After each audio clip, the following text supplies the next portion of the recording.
दोस्तों, आज की कहानी है रामनगर स्टेशन की, जहां सुनसान माहौल और अंधेरे की चादर लिपट जाती है।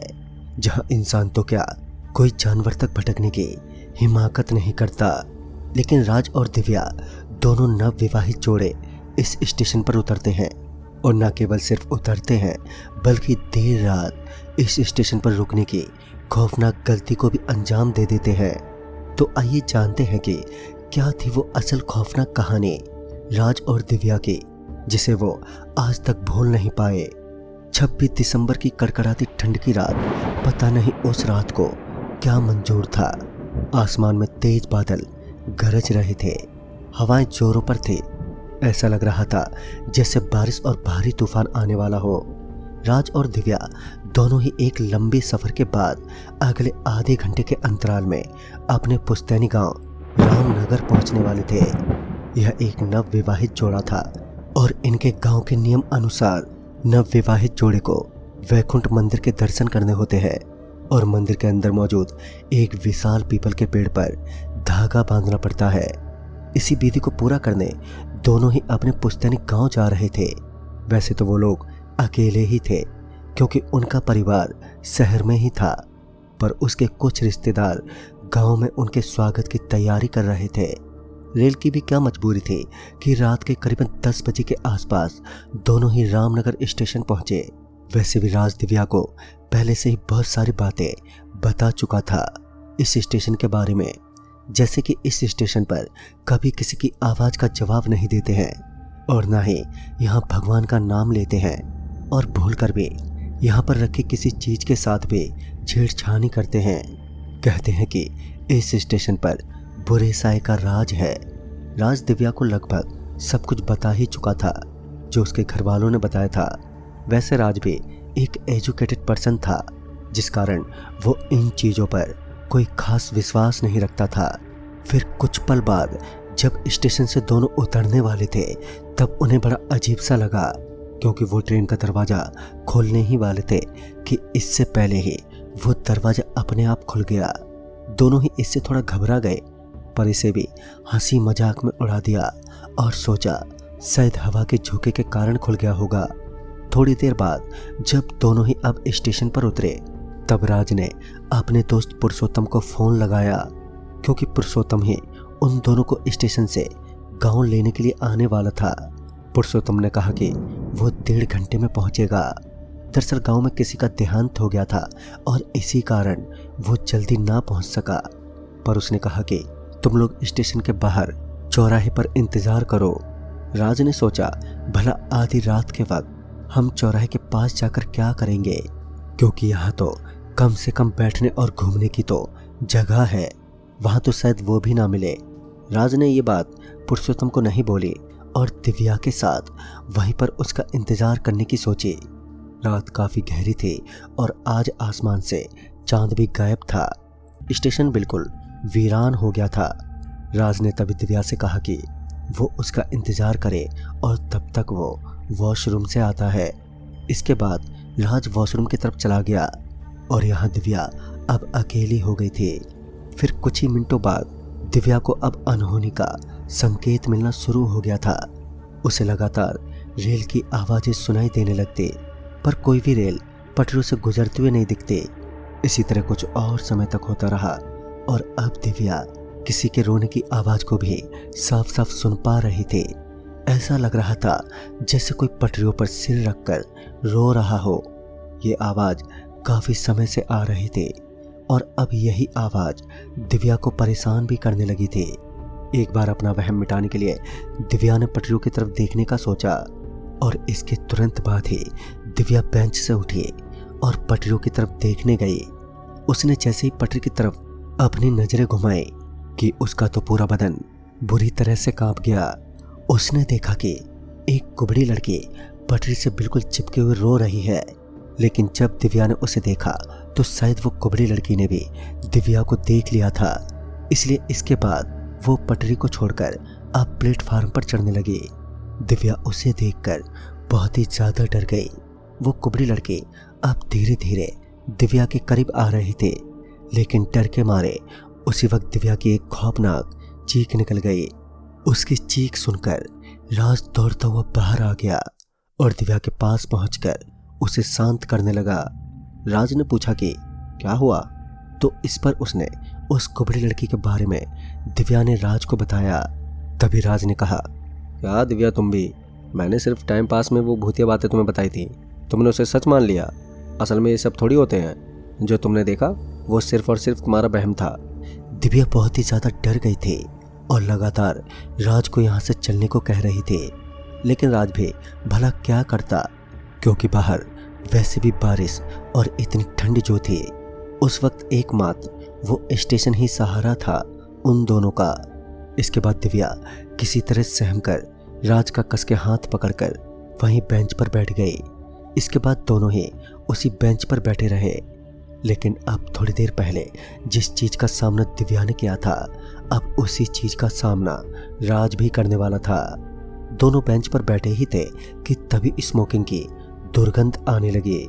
राज को ये समझ नहीं आया कि भला इस वीरान से स्टेशन पर इतनी देर रात कौन सिगरेट पी सकता है, क्योंकि उन दोनों के अलावा वहां पर कोई मौजूद ही नहीं था।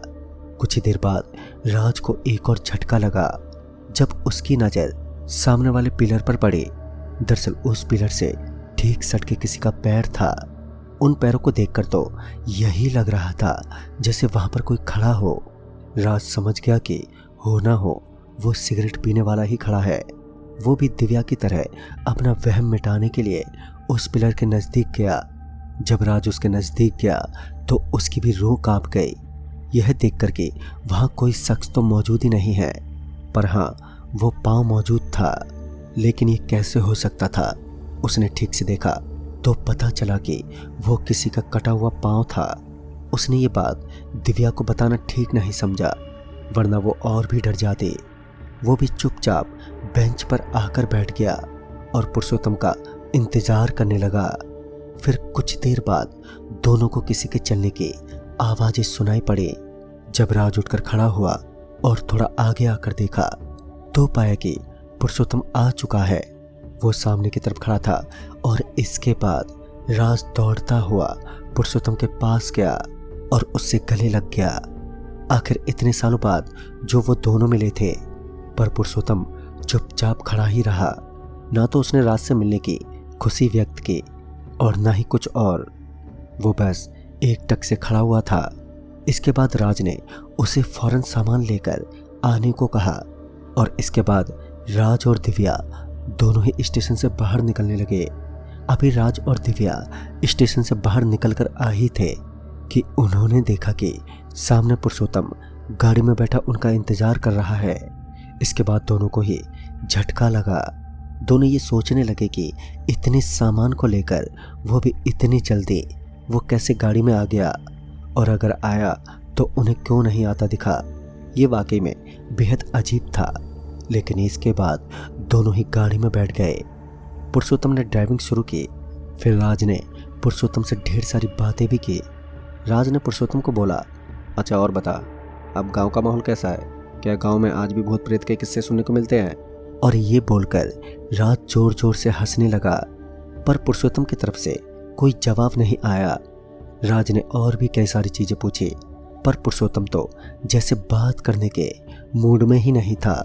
बस एक ही रफ्तार में गाड़ी चलाई जा रहा था। फिर आगे बलंग घाट से पुरुषोत्तम ने सीधे गाड़ी टर्न ली और गाड़ी को एक सुनसान रास्ते पर ले जाने लगा। इस पर राज ने उससे पूछा, अरे पुरुषोत्तम, ये तुम किस रास्ते से निकल रहे हो? कोई शॉर्टकट है क्या? फिर पुरुषोत्तम ने मुंडी हिलाते हुए हाँ में जवाब दिया और इसके थोड़ी ही देर बाद गाड़ी सीधे खंडर के पास आकर रुकी। पुरुषोत्तम ने गाड़ी से उतरने का इशारा किया। राज ने घबराते हुए पूछा, गाड़ी में कोई खराबी आ गई है क्या? तो पुरुषोत्तम ने कहा, आप लोग वहां इंतजार करिए, मैं थोड़ी देर में आता हूँ। इतना कहकर पुरुषोत्तम वहां से निकलता हुआ चला गया। अब राज और दिव्या दोनों ही परेशान हो गए थे, क्योंकि दोनों अब एक ऐसी जगह इस अंधेरी रात में आ चुके थे जिनका उन्हें कोई अंदाजा भी नहीं था और ना ही उन्हें वो रास्ता मालूम था। इसके बाद दोनों ही चौराहे के पास बैठकर पुरुषोत्तम की राह देखने लगे। फिर कुछ देर बाद राज ने सोचा कि पुरुषोत्तम को फोन किया जाए। वो उस चौराहे से थोड़ा दूर गया और फिर उसने पुरुषोत्तम को फ़ोन किया। पुरुषोत्तम ने फ़ोन उठाया। तब राज उस पर भड़कते हुए बोला, क्या हुआ यार, तुम अब तक पहुँचे क्यों नहीं? तो उसने कहा, क्या मजाक है ये, मैं तो यहाँ कब से तुम दोनों को ढूंढ रहा हूँ, पर मुझे तो कोई दिखाई नहीं दे रहा है। राज ने कहा, मतलब कि तुम स्टेशन के पास हो? तो उसने कहा, हाँ वही तो रुकने को कहा था मैंने तुम्हें, जब तक मैं ना आ जाऊँ। राज का तो दिमाग अब एकदम से सुन्न पड़ गया था और उसने कहा, ये भला कैसे हो सकता है, अभी तुम ही तो हमें यहाँ तक लाए थे और अब कह रहे हो कि तुम स्टेशन के पास हो। तो उसने इस बात को एकदम से नकार दिया और बोला, अरे मैंने कहा तो था कि 1.5 घंटे में पहुँचूंगा। उसकी ये बात सुनकर अब मेरे होश उड़ गए। मैंने उसे अब तक अपने साथ घटा सब कुछ बताया और इस पर उसका जवाब सुनकर भी मैं दंग रह गया। उसने बताया, दरअसल स्टेशन पर भटकते साओं में से किसी ने उसका रूप लेकर राज को भटकाते हुए यहाँ पर ले आया और यहाँ पर वो दोनों को तबाह करके रख सकता है। पुरुषोत्तम ने राज को साफ साफ और सख्त हिदायत दी कि वो तुरंत ही दिव्या को लेकर वहां से निकल जाए और वो भी पहुंचता है। इसके बाद राज ने फोन रखा। राज अब पीछे पलटा तो उसने देखा दिव्या तो यहाँ से गायब है। वो दिव्या को लगातार आवाज लगाने लगा, पर दिव्या उसे कहीं ना मिले। वो ढूंढता हुआ वहीं एक खंडर के एक सुरंग पर जा पहुंचा जहां से किसी की चिल्लाहट सुनाई दे रही थी। जब वो वहां पर पहुंचा तो उसने देखा कि दिव्या के लंबे लंबे बाल उसकी गर्दन से लटके हुए हैं और दिव्या जैसे हवा में तैर रही है। उसके सामने एक हैवान खड़ा है जो दिव्या के साथ कुछ गलत करने वाला है। इसके तुरंत बाद दिव्या सीधा जमीन पर जा गिरी और अब वो हैवान धीरे धीरे राज की तरफ बढ़ने लगा। वो उसकी तरफ बड़े गुस्से भरी निगाहों से बात कर रहा था, लेकिन तभी राज में पता नहीं कहां से इतनी हिम्मत आ गई कि पास ही में रखे एक रॉड से उसने उस हैवान पर प्रहार कर दिया, जिससे कुछ समय के लिए वो गायब हो गया। उसके बाद राज दिव्या को लिए तुरंत ही उस खंडर से भागने लगा। भागते वक्त पीछे से उसे लगातार एक साथ कई सारे रोने और चिंगाड़ने की आवाजें सुनाई दे रही थी, लेकिन दोनों किसी तरह सड़क पर आ गए। उन दोनों ने जिंदगी में पहली बार इतना खौफनाक नजारा देखा था। उन्होंने देखा कि अब खंडर से कुछ साए बढ़ते हुए उनकी तरफ आ रहे हैं। हवाएं और बारिश दोनों काफी तेज थे। वो भटकती रो बड़ी रफ्तार से उनकी तरफ बढ़ रहे थे। तभी पीछे से हॉर्न की आवाज सुनाई पड़ी तो उन्होंने देखा पुरुषोत्तम गाड़ी लिए आया और उसके बाद दोनों तुरंत ही गाड़ी में बैठ गए। पुरुषोत्तम ने गाड़ी को पूरे रफ्तार में भगाया। वो साए और प्रेत काफी दूर दूर तक उनका पीछा करते रहे। अगर गलती से भी गाड़ी खराब हो जाती तो वो तीनों आज मौत के किनारे हो जाते, लेकिन किस्मत की मेहरबानी के कारण सब बाल बाल बच गए। उसके बाद वो लोग अपने गांव पहुंचे और फिर सबने किसी तरह उन दोनों को संभाला। उनका शुद्धिकरण भी हुआ और ये घटना वाकई उनके लिए बेहद खौफनाक थी। दरअसल उस स्टेशन की सच्चाई यही है कि वहाँ आत्माओं का बसेरा है जो अकेले आए गए यात्री को वहाँ से भटकाकर किसी गुप्त स्थान पर ले आती है और वहीं वो शख्स हमेशा हमेशा के लिए भटकता रह जाता है। आज भी जब वो दोनों रामनगर का नाम सुनते हैं तो खौफ के मारे बुरी तरह कांपने लग जाते हैं, क्योंकि हर बार किस्मत इतनी मेहरबान नहीं होती। तो दोस्तों इस कहानी में बस इतना ही। तब तक के लिए बाय एंड टेक केयर।